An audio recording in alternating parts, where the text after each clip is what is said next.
郑丽文现在呢是猪八戒照镜子，里外不是人啊！这个岛内岛外，包括这个党内党外，对郑丽文呢都是一片口诛笔伐。这个政治人物这个嘴上没个把门的，那实在是个要命的事情。一言以兴邦，一言以丧邦，尤其是在互联网时代，郑丽文真的不适合当政治人物。说实在的，国民党既然已经塌房了，对吧？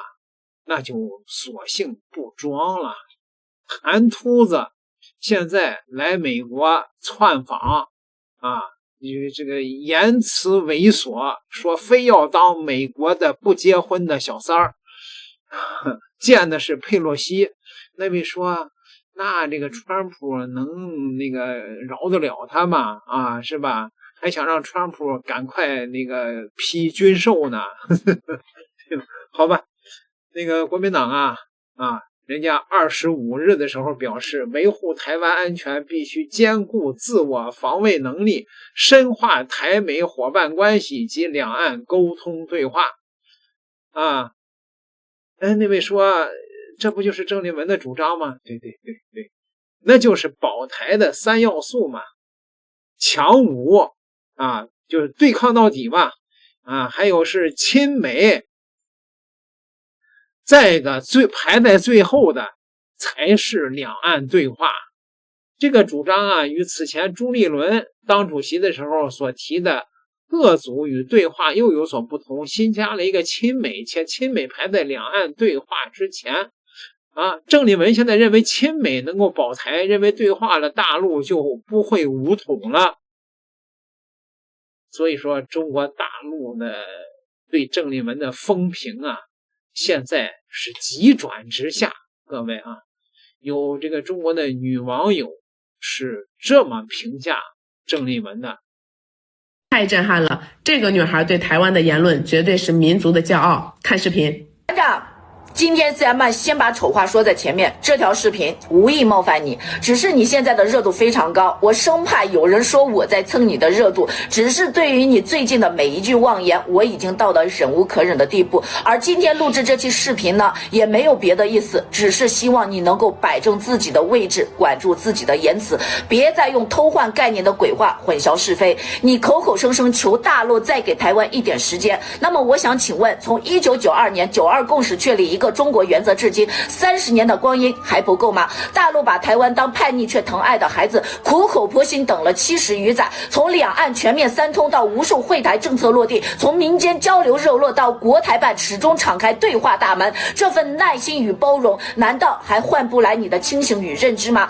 台湾问题从来都不是时间问题，70余载的翘首以盼，30年的诚意等待，难道还不够吗？不是台湾同胞看不到大陆的善意与强大，是台独分子冥顽不灵，刻意封锁资讯，炮制谎言，把同胞蒙在鼓里，而你却跟着把时间当分裂的挡箭牌，把等待当纵容的借口。你竟敢说求也求了，跪也跪了，低头也低头了，那我倒要问问你，你求谁了，跪谁了，谁逼你求了，谁让你跪了？大陆至始至终都没让台湾同胞低过半分屠戮，我们要的从来都是台湾同胞挺直脊梁骨，堂堂正正做中国人。真正让台湾跪下去的从来不是祖国大陆，而是那些祸国殃民的台独分子。我想请问，台湾这些年来何曾站起来过？台独分子为谋分裂私利，无视民松疾苦，把台湾绑在美国日本的战车上，任人摆布，仰人鼻息，让台湾沦为外部势力的棋子，这难道不是有目共睹的事实吗？你凭什么代表台湾同胞下跪？你有什么资格替2300多万同胞卖惨？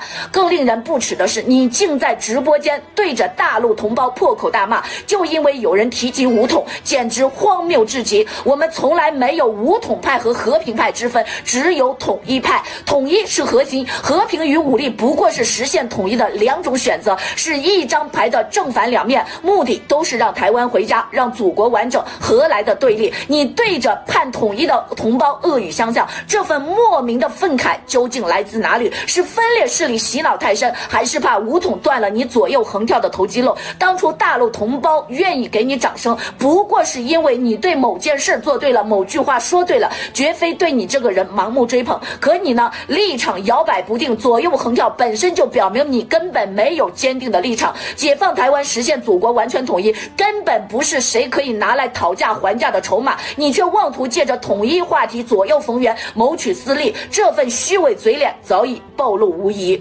你还大言不惭求大陆放下敌意，我们的敌意从来只对准数典忘祖的台独分子，对台湾同胞大陆的包容早已超乎想象。我们是一脉相传的中华儿女炎黄子孙，从来没有半分恶意，只盼着台湾同胞能挣脱分裂枷锁，站起来回家来。我们不承诺放弃使用武力，针对的是搞以美谋独的分裂势力，是干涉中国内政的外部黑手，绝非留着同样血脉的骨肉同胞。从隐蔽战线牺牲的无名英烈，到带着统一遗憾离世的前辈，我们坚守的是国家主权，珍视的是同胞亲情。若真有敌意，何至于等上70余年？何至于一次次为台湾同胞的福祉让步？还要告诉你，如果非得让我们相信什么，我们始终相信的是东部战区的雷霆之势，是强大祖国的坚实后盾，是14亿华夏儿女捍卫领土完整的坚定决心。你混淆统一与时间的关系，简直是可笑至极。民进党当局搞去中国化教育，封锁真实资讯，勾结外部势力，这些才是两岸隔阂的根源，不是等就能解决的。你把大陆同胞的包容当软弱，把同胞的善意当筹码，这种投机的嘴脸只会被所有中国人所唾弃。所以到最后的时候，我还是建议你，大陆要的是祖国完全统一，是解放台湾，扫清分裂毒瘤，是让台湾同胞真正的站起来，背靠强大祖国，挺直腰杆。我们迎接的是认同中国的骨肉同胞，不是你这种左右横跳的投机者，更不是冥顽不灵的台独分子。别再用你的谬论误导大众，别再拿时间敌意偷换概念。台湾回家是历史必然，分裂行径注定失败。你若再执迷不悟，只会辜负当初同胞对你的认可，最终被两岸民众所不齿，错失站在历史正确一边的机会。我认为这个女孩的论述呀，客观、公正、具体，完全可以代表全国人民的心声。如果你也认可，就请点个赞吧。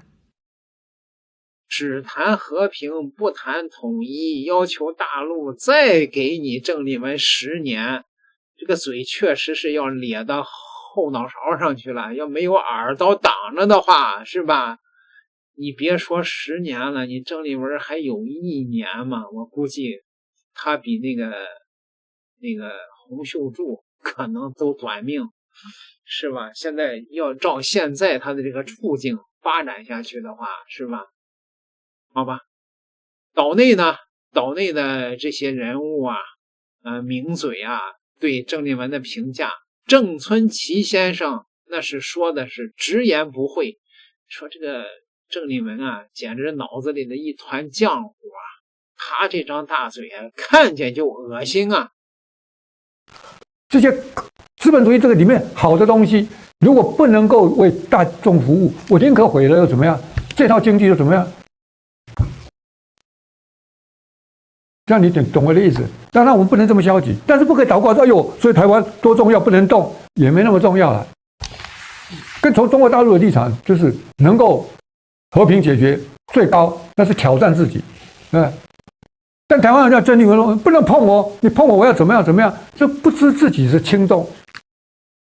螳臂挡车，这个吹牛，看着都吐，恶心到极点了。这台湾为什么说井底蛙膨胀的不得了？但从某个角度，就像刘振宇讲说，这个角度问题没有真理问题，鬼话了。从某个角度讲的也是振振有词。所以谢安斌，我大概是他的意思是，台湾很重要啊，这个你看台积电多重要，大家都会谈，而且 AI 现在是全世界竞争中的顶尖的顶尖，那这出事还得了？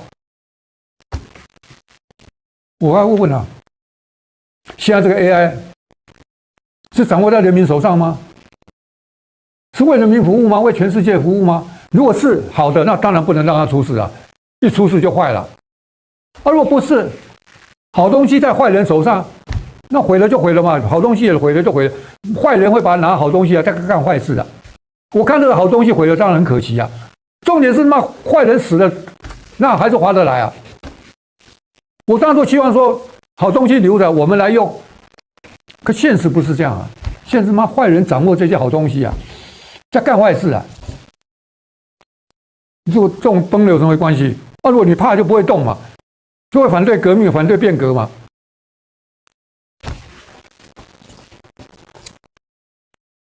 张嘴闭嘴要和平，就是不谈统一的台独，是吧？啊，对，没有错。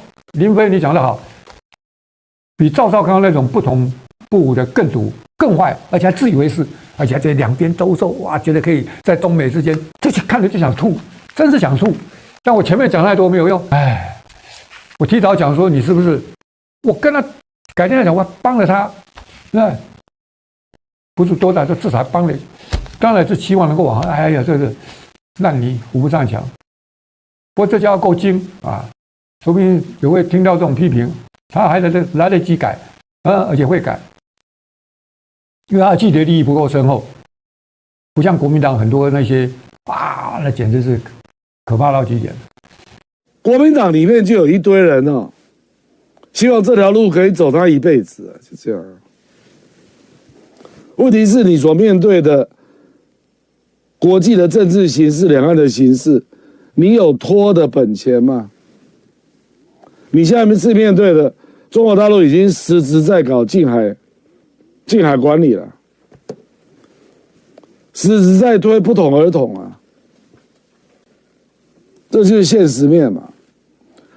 9·2说的是统一而不是和平，和平反而是出自大陆的和平统一啊。对，9·2共识主要是在讲两岸的定位了，没有错了啊，也是会台基础啊。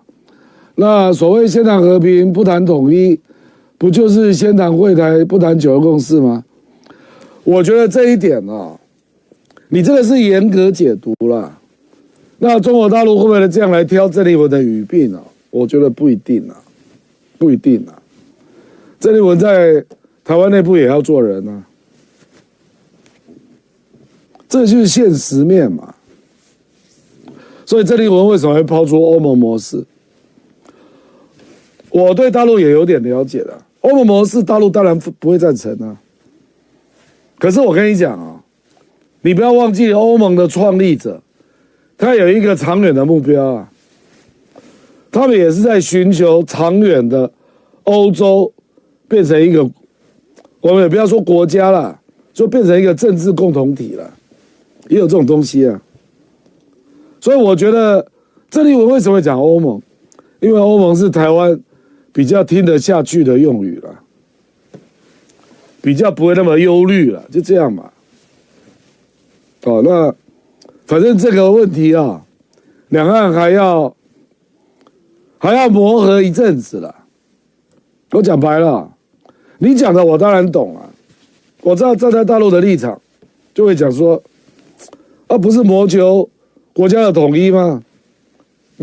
所以中国大陆才会说和平统一嘛，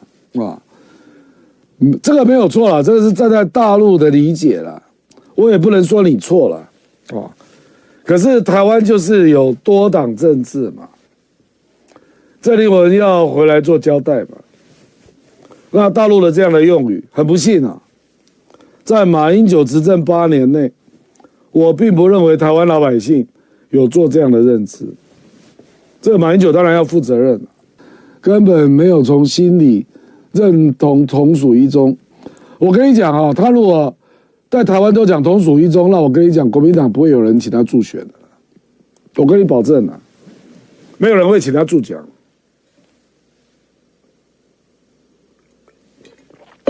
这就是台湾政治的现实啊，就是两岸同属一中这个词啊，连马英九那8年都没有说清楚，更何况历经了民进党执政10年，你叫郑丽文怎么说？郑丽文如果要在台湾做这样的表达，那我跟你讲，没有人敢找他站台了，他就是要面对这样的压力了。正所谓现在谈统一不切实际，但大陆的和平统一是和平的统一，不是和平和统一啊。这个我当然也知道啊。我跟你讲，他为什么会讲不切实际？因为他面对的台湾的现状就是这样啊。台湾的现状就是这样啊。你不要说他去说服台湾民众啊，你说服国民党看看。我认为根本就大家都敬而远之啊，说选举年不要谈这个了。他得到的答案一定是这样，我几乎可以告诉你。那你说我们要不要来讨论两岸同属一中确切的意义啊？国民党会不会有人来跟郑丽文召开座谈会啊、读书会啊、讨论会啊？我跟你讲，不可能有了，这个就是现状啊。所以你当然可以问啊，说那郑丽文怎么办？所以你才会听到一些不悦耳的声音嘛，你才会听到郑丽文说，现在谈和平统一不切实际了，两岸还是从欧盟模式来吧。你为什么会听到这些话？你就知道他努力在寻求台湾内部讨论的一个可能性跟空间嘛，就是这样嘛。这个不禁想起老蔡的和平就没有统一，统一就没有和平。我跟你讲了啊，郑丽文不可能讲这样的话了。我只是觉得说啊，你要让他有一个过渡了。马英九连历史课纲都没处理啊！你要知道，马英九已经卸任10年了，然后这过程当中，国民党当主席的，谁在谈这种问题啊？至少朱立伦跟江启臣就绝对不谈嘛。他现在郑丽文啊是要重启这个话题，这难度极高啊！我只能跟你这样说啦。马英九8年，最后那4年没有处理，然后民进党执政10年，然后又历经朱立伦跟江启臣这样的党主席，所以我觉得这个恐怕两岸也要互相体谅啦，就是这样啦。哦，亮哥倒是说的比较委婉啊，有人说老奸巨猾和稀泥是吧？不过亮哥说的也是实情啊，这个国民党人人都这个德行啊，什么时候你这个大陆对这个国民党有了幻觉了呢？说他们能够指望他们来推进统一了呢？